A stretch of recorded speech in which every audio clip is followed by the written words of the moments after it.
এই আমসত্ত্বটুকু আমি ভিজিয়ে রেখেছি দুধ ভাত দিয়ে খাওয়ার জন্য। আর বাকি এই আমসত্ত্বগুলো আমরা এবছর দিয়েছি।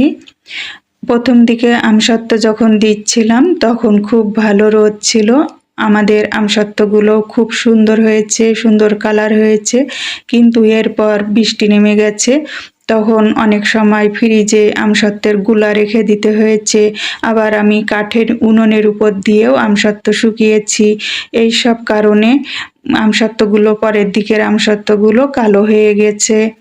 কিন্তু আমসত্ত্বগুলো খেতে কালোটাও খুব মজা হয়েছে, যেটার সুন্দর কালার হয়েছে ওটাও মজা হয়েছে। আমসত্ত্বগুলো আমরা খুব ভালো করে রোদে দিয়ে শুকিয়ে এখন রেডি করে প্যাকেট করে রেখে দিচ্ছি। এই আমসত্ত্বগুলো 2-3 বছর রেখে দেওয়া যাবে, নষ্ট হবে না।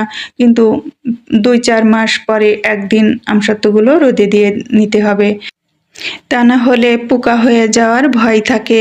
অনেকে আবার একটুখানি লবণ দিয়ে আমসত্ত্ব দেয়, বলে তাহলে আর পোকা হবে না। আমরা লবণ দিই না, আমরা সরাসরি আমসত্ত্বই দিয়ে দিই।